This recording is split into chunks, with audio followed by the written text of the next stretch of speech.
నమస్తే అందరికీ, నేను భార్గవ్. మొత్తానికి తెలంగాణ ముఖ్యమంత్రి రేవంత్ రెడ్డి గారు హైదరాబాద్లో అడుగుపెట్టిండు. ఈరోజు 6 గంటలకో 7 గంటలకో దిగినట్టున్నాడు ఫ్లైటు. మరి ఇప్పుడు ఎవరెవరి మీద వేటు వేసే అవకాశం ఉంది? ఇదే చర్చ పొలిటికల్ సర్కిల్లో. నా వెనకాల కనిపిస్తున్నాయి కొన్ని ఫోటోలు. రాజగోపాల్ రెడ్డి ఆయన గతంలో నుంచి కూడా రేవంత్ రెడ్డి మీద మొత్తం దుమ్మెత్తిపోస్తున్నాడు. బహిరంగంగానే నువ్వు మొత్తం నా టార్గెట్ మంత్రి పదవి కాదు, మొత్తం కుర్చీ నా టార్గెట్. రేవంత్ రెడ్డి నాయకత్వంలో నాకు పనిచేయడం ఇష్టం లేదు. ఆయన సైకిల్ కాంగ్రెస్ అని చెప్పి అంటున్నాడు. రేవంత్ రెడ్డి ఒరిజినల్ కాంగ్రెస్ కాదు, సైకిల్ కాంగ్రెస్ మొత్తంలో కూడా సైకిల్ కాంగ్రెస్ వాళ్ళదే హవా నడుస్తున్నది, వాళ్ళ దగ్గర నేను పనిచేయాలని అని చెప్పి రాజగోపాల్ రెడ్డి మాట్లాడుతున్నాడు. మరి ఇన్ని మాట్లాడినా కూడా రాజగోపాల్ రెడ్డి మీద వేటు వేస్తారా అంటే అంత సినిమా లేదు. రేవంత్ రెడ్డి 1% కూడా ధైర్యం చేయడు. రాజగోపాల్ రెడ్డిని టచ్ చేసేంత దమ్ము రేవంత్ రెడ్డికి లేదు. రాజగోపాల్ రెడ్డిని పక్కన పెడదాం, రాజగోపాల్ రెడ్డి జోలికి పోతే ఎట్లుంటుంది అనేది రేవంత్ నాకు తెలుసు. సో కాబట్టి మన రాజగోపాల్ రెడ్డిది సేఫ్. ఆయన మీద వేటు వేసే అవకాశం లేదు.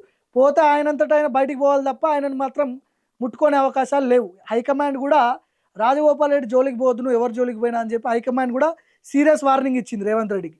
ఆయనను గెలిస్తే మళ్ళీ ఉన్న 15 మంది 20 మంది ఎమ్మెల్యేలు ఆయనకు సపోర్టెడ్గా ఉన్నారు కొంతమంది. మొత్తానికి కథమవుతుంది పార్టీ అని చెప్పి హైకమాండ్ కూడా రేవంత్ రెడ్డికి సీరియస్గా చెప్పింది. కాబట్టి రాజగోపాల్ రెడ్డి జోలికి పోడు. చిన్నారెడ్డి ఆయన చేసిన వ్యాఖ్యలతో ఆయనకు నోటీసులు పంపించింది, క్రమశిక్షణ కమిటీ నోటీసులు పంపించింది. దాని తర్వాత ఆయన సంజాయిషి ఇచ్చుకున్నాడు పీసీసీకి. నాకు ఇచ్చినటువంటి నోటీసులు మీరు వెనక్కి తీసుకోవాలి, నేనేం తప్పు మాట్లాడలేదు, కాంగ్రెస్లో జరుగుతున్నటువంటి అన్యాయం గురించే నేను మాట్లాడినా అని చెప్పి ఆయన మాట్లాడిండు. ఇక చిన్నారెడ్డి రెడ్డి కోట కాబట్టి చిన్నారెడ్డిని తీసేసే అవకాశాలు కూడా ఉండవు, ఎందుకంటే సీనియర్ కాంగ్రెస్ నాయకుడు ఆయన కాబట్టి. ఇప్పుడు మిగిలింది ఎవరు? కొండా సురేఖని బర్తరఫ్ చేయడానికి 17 మంది ఎమ్మెల్యేలు సిఎల్పిలో ప్రెస్ మీట్ పెట్టారు. యాక్చువల్గా రేవంత్ రెడ్డి అండ్ వేం నరేందర్ రెడ్డి ఈ టీం ఫోన్ చేసి 40 మంది ఎమ్మెల్యేలు కొండా సురేఖకు వ్యతిరేకంగా మీరు ప్రెస్ మీట్ పెట్టాల్సిందే, కొండా సురేఖని బర్తరఫ్ చేయాలని చెప్పి ప్రెస్ మీట్ పెట్టించిండు, ఫోన్లు చేసి చెప్పిండు. కానీ వచ్చింది ఎంతమంది ఎమ్మెల్యేలు? 17 మంది వచ్చారు. 17 మందిలో ఎంతమంది మాట్లాడారు? 5-6 మాట్లాడారు అంతే, మొత్తం మాట్లాడలేదు. వెనకాల కొంతమంది కూర్చున్నారు, మందుల సామేల్ అట్లాంటి వాళ్ళు వెనకాల కూర్చున్నారు. కానీ ఎందుకురా నాయన మాకు పంచాయతీ, వాళ్ళకెందుకు మళ్ళీ నెగిటివ్గా మాట్లాడాలి మనం అని చెప్పి వెనకాల పిల్లి కూర్చున్నారు, ఇట్లా చేతులు కట్టుకొని, మనకేమన్నా ఇబ్బంది అవుతుందేమో భవిష్యత్తులో అని చెప్పి. సో వాళ్ళు కూడా మనస్ఫూర్తిగా మాట్లాడలేదు. బలా నిరూపణలో రేవంత్ రెడ్డి అటర్ ఫ్లాప్ అయ్యిండు, అది అందరికీ తెలిసిందే. 40 మందికి చెప్తే ఏమో 17 మంది వచ్చి పెట్టడం ఏందనేది. ఇక ఈ గ్యాప్లో ఏం జరిగింది? కొండా సురేఖ టీము, మన రాజగోపాల్ రెడ్డి టీము వీళ్ళు ములాఖత్ అయ్యారు. టార్గెట్ ఎవరు? రేవంత్ రెడ్డిని కొట్టాలంటే వీళ్ళు గెలవాలి. కొండా ఫ్యామిలీ, రాజగోపాల్ రెడ్డి వీళ్ళిద్దరే కదా ఇప్పుడు మొత్తం కాంగ్రెస్ పార్టీలో రచ్చ చేసేది. శత్రువుకి శత్రువు ఏమవుతాడు? మిత్రుడు అవుతాడు. అట్లాంటప్పుడు రాజగోపాల్ రెడ్డి కొండా సురేఖ కలిసిర్రు అనుకో, మరి వీళ్ళ పరిస్థితి ఏంది? అదే జరుగుతుంది ఇప్పుడు. కొండా సురేఖని మంత్రి పదవి నుంచి బర్తరఫ్ చేయడానికి అన్ని విధాలుగా మ్యాప్ సిద్ధం చేసుకున్నాడు. ఇప్పుడు ప్రెస్ మీట్ పెడతారు రేవంత్ రెడ్డి, సాయంత్రం పెడతాడు అనుకుంటా. ప్రెస్ మీట్ పెట్టి ఆయన అమెరికా పర్యటన గురించి, అది ఎట్లా ఫెయిల్ అయింది, ఎందుకు నిరాకరించారు అనేది చెప్తాడు. ఎట్లయినా జర్నలిస్టులు గెలుకుతారు రేవంత్ రెడ్డిని. ఏమని గెలుకుతారు? కొండా ఎపిసోడ్ ఏంది ఇంత రచ్చ అవుతుంది అన్నప్పుడు ఇక ఆయన ఏం చెప్తాడు అనేది ఆయనకే తెలియాలి. నాకు తెలిసి 100% స్కిప్ చేస్తాడు, ఆన్సర్ చెప్పడు. ఆన్సర్ చెప్తే దొరికిపోతాడు, మళ్ళీ ఏదో ఒకటి టంగ్ స్లిప్ అవుతాడు, మళ్ళీ అది ఆ క్లిప్ వైరల్ అవుతుంది మళ్ళీ. కాబట్టి చాలా తెలివిగా స్కిప్ చేస్తాడు, అది అందరికీ తెలిసిన విషయమే. ఇప్పుడు కొండా సురేఖను ఉంచుతారా తీసేస్తారా అంటే 100% తీసేస్తారు, దాంతో డౌటే లేదు. మొన్న చెప్పినా, అంతకుముందు చెప్తున్నా, ఇప్పుడు చెప్తున్నా, డౌటే లేదు, బర్తరఫ్ చేసి పడేస్తారు. మరి ఆమె రాజీనామా చేస్తుందా అంటే చెప్పలేం. ఒకవేళ గతంలో ఈటల రాజేందర్ బీఆర్ఎస్ నుంచి ఈటల రాజేందర్ని బర్తరఫ్ చేసినప్పుడు ఆయన రాజీనామా చేసిండు, మళ్ళీ గెలిచిండు. సో ఇప్పుడు కొండా సురేఖని ఒకవేళ బర్తరఫ్ చేస్తే మరి ఆమె ఈగో హట్ అయ్యి ఎమ్మెల్యే పదవి కూడా రాజీనామా చేసిండ్రు అనుకో, బై ఎలక్షన్ వస్తుంది. ఇది ఇంకా పెంట అవుతుంది. ఇప్పుడు ఇంత పెంట అయిన తర్వాత మళ్ళీ ఆమె ఉన్న నియోజకవర్గంలో రేవంత్ రెడ్డి వచ్చి మళ్ళీ ఆడ మాట్లాడేస్తాడా? ఉమ్మడి వరంగల్ జిల్లాలో వాళ్ళది కొండా మురళి, కొండా సుష్మిత, కొండా సురేఖ వీళ్ళ ఫ్యామిలీ కొంత గట్టిగా ఉంటుంది, అగ్రెసివ్ పాలిటిక్స్ ఉంటాయి వీళ్ళవి.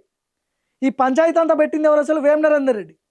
ఇప్పటి నుంచి కాదు, ఇది ఎప్పటి నుంచో ఉంది. యాక్చువల్గా ఆ ఉమ్మడి వరంగల్ జిల్లా మీద పట్టు తెచ్చుకోవడానికి కొండా సురేఖకి చెక్ పెట్టడానికి వేం నరేందర్ రెడ్డి వేసిన స్కెచ్లో రేవంత్ రెడ్డి బలైపోయాడు. వేం నరేందర్ రెడ్డి పేరు ఎవరు చెప్తలేరు. ఇప్పుడు వేం నరేందర్ రెడ్డి వల్లనే ఈ పంచాయతీ వచ్చిందని చెప్పి ఎవరు చెప్పట్లేదు. రేవంత్ రెడ్డి వల్లనే ఈ గొడవ స్టార్ట్ అయింది అనుకుంటారు. జరిగింది వేరు. ఇప్పుడు కొండా సురేఖ నియోజకవర్గంలో బై ఎలక్షన్ వస్తుంది. ఆమెను బర్తరఫ్ చేస్తే మాత్రం 100% రిజైన్ చేస్తుంది. నేను కొండా సురేఖ వాళ్ళ అనుచరులతో టీంతో మాట్లాడినా, నాకున్న సోర్స్తో చెప్తున్నా, నేను ఆమెని బర్తరఫ్ చేస్తే ఆమె రిజైన్ చేయడానికి కూడా రెడీగా తెగించి కూర్చున్నది. దమ్ము ఉంటే వచ్చి నా నియోజకవర్గంలో రేవంత్ రెడ్డి కావచ్చు, వేం నరేందర్ రెడ్డి కావచ్చు, మీరు వచ్చి ప్రచారం చేయని, మీరు ఎట్లా గెలుస్తారో చూస్తా అని చెప్పి ఆమె కంకణం కట్టుకొని కూర్చుంది. ఈ విషయం హైకమాండ్కి తెలియకపోవచ్చు, అంటే బర్తరఫ్ చేస్తారు అని క్లారిటీ కొండా సురేఖకు ఉన్నా కూడా ఆమె ఎమ్మెల్యే పదవికి రిజైన్ చేస్తుంది అనేది ఎవరికి తెలియదు. ఎమ్మెల్యే పదవికి రిజైన్ చేస్తే రాష్ట్రంలో ఒక పెను సంచలనమే కదా. మరి ఆమె మళ్ళా గెలుస్తుంది, బంపర్ మెజార్టీతో గెలుస్తుంది, దాంట్లో డౌటే లేదు. అది వేరే సబ్జెక్ట్. మళ్ళీ ఆమె రిజైన్, ఇప్పుడు ఆమంతటా ఆమె మంత్రి పదవికి రాజీనామా చేస్తే వేరే ఉంటుంది, మంత్రివర్గం నుంచి బహిష్కరిస్తే అది వేరే ఉంటుంది. మంత్రి పదవి తీసేసినప్పుడు ఆమె ఎందుకు ఊరుకుంటుంది? ఆమె ఏమైనా తక్కువ ఉందా? ఆమె కూడా ఆర్థికంగా బలంగా ఉన్నది, ఆస్తులు ఉన్నాయి, పైసలు ఉన్నాయి, అంతో ఇంతో పేరున్నది, అగ్రెసివ్ పాలిటిక్స్ చేస్తుంది. కొండా ఫ్యామిలీ అంటే తెలియని వాళ్ళు ఎవరు లేరు ఉమ్మడి వరంగల్ జిల్లాలో. అట్లాంటి వాళ్ళు ఎందుకు రేవంత్ రెడ్డికి బెండ్ అవుతారు? కాబట్టి ఖచ్చితంగా రేవంత్ రెడ్డి మాత్రం బర్తరఫ్ చేయాలి. నా తమ్ముడు గురించి మాట్లాడింది, వాళ్ళ యాక్చువల్గా మాట్లాడింది కొండా సుష్మిత, కానీ కొండా సురేఖనే సుష్మితతో మాట్లాడించింది అనేది రేవంత్ రెడ్డి అనుకుంటున్నాడు. సో కాబట్టి 100% ఆమెని బర్తరఫ్ చేస్తారు. బర్తరఫ్ చేస్తే ఆమె రిజైన్ చేస్తుంది, ఎమ్మెల్యే పదవికి రిజైన్ చేస్తుంది. రిజైన్ చేస్తే ఇప్పుడు రాష్ట్ర రాజకీయాలు చూడు, తెలంగాణ చూడు తిరుగుతాయి. మొత్తం 2 తెలుగు రాష్ట్రాల్లో కాంగ్రెస్ మంత్రిని బర్తరఫ్ చేసిరంట. ఆమె రిజైన్ చేసిన ఎమ్మెల్యే పదవికి బై ఎలక్షన్ రాబోతుందనే చర్చ 2 తెలుగు రాష్ట్రాల్లో పాకుతుంది. ఇప్పుడున్న సందర్భంలో కాంగ్రెస్ పార్టీ అభ్యర్థిని ఆడ ఎవరిని పెట్టినా పొట్టు ఓడబడుతున్నారు. వాళ్ళంతా తక్కువ ఏం లేరు కొండా ఫ్యామిలీ. సో కాబట్టి బర్తరఫ్ చేస్తే మాత్రం ఇది మొత్తానికి రేవంత్ రెడ్డి కిందకే నీళ్ళు వస్తాయి, పార్టీనే ఆగమైపోతుంది. అక్కడ ఒకవేళ ఆమె రిజైన్ చేస్తే కొండా సురేఖ ఇండిపెండెంట్గా పోటీ చేస్తుందా, వేరే పార్టీ నుంచి పోటీ చేస్తుందా అనేది పక్కన పెడదాం మనం. కానీ కొండా సురేఖ పోటీ చేస్తే కొండా సురేఖకు మద్దతుగా రాజగోపాల్ రెడ్డి కూడా ఆమెకు మద్దతు ఇస్తాడు.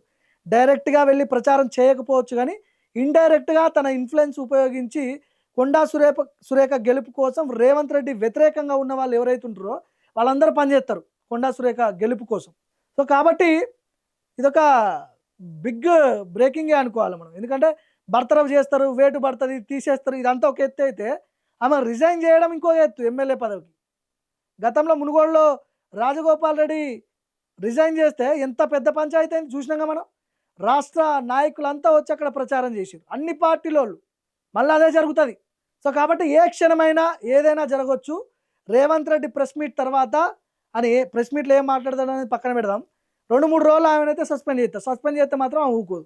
చూద్దాం ఏం జరగబోతుందో.